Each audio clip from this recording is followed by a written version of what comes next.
still a lingering concern? Any new ones? Toffolo, dead leg, won't be available. Massimo, twisted ankle, won't be available. Nathan Thompson, kick on his foot, very sore. West Fodringham, hip, sore. John Abika, a slight muscle strain in his back. And no point in risking any of those from your perspective? No, if there's any risk that they won't, if there's any, no risk at all. And any concerns about now having them fit for next Thursday, or fairly confident they should be fine? At this moment, we think should be fine. Okay. But is it a bit of a relief to get to this sort of last game of the regular season? Have you found this past sort of 2 or 3 weeks? Interesting. Interesting with the questions that have been sort of thrown at us, and I've said from the start all along we're trying to do it for the best of the football club, with the football club's interests at heart and the future of the club. That's what we're trying to make sure we give ourselves the best possible opportunity. So it's been an interesting couple of weeks. I will be glad when the regular season is done. We're preparing for the 7th of May still, and now, but after Sunday it'll be full steam ahead. Have you been surprised by how much has been made of your team selections from outside?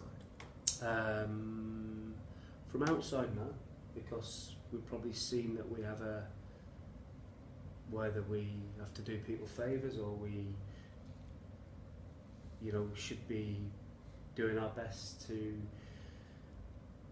play what is perceived to be our strongest team in every game, but who's to say what our strongest team is?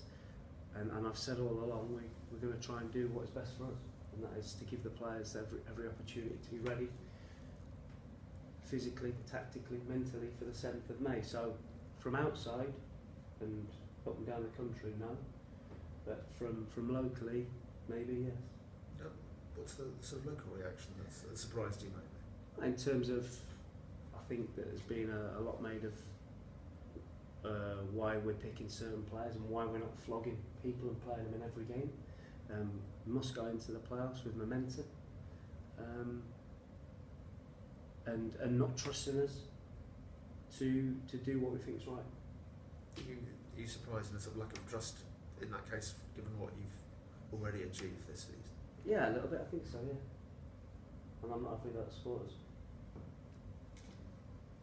On the subject of kind of reactions, there's this particular one. This is the elephant question from Carl Robinson, which apparently he said at his end of season dinner, that your team selection has riled him and he'd love to beat you at Wembley. Essentially, is that something that again surprises you, given his history with wrestling, and just given your doing? What did you say? Given what given his history of what?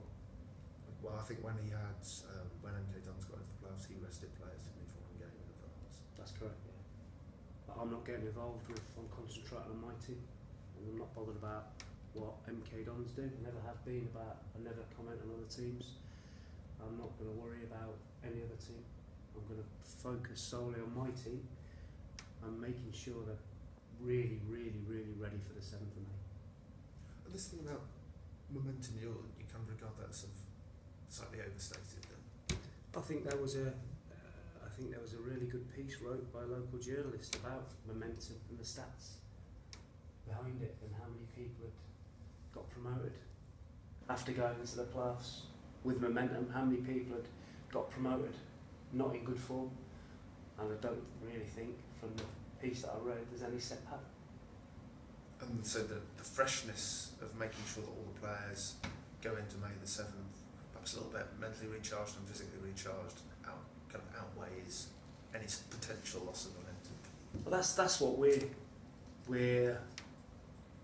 believe, and that doesn't mean that the players are having days off, weeks off. What they're doing on the training pitch is getting ready for that game, and there may have been a little less emphasis on the games, but in training we're really getting ready. And do you sense that a little bit?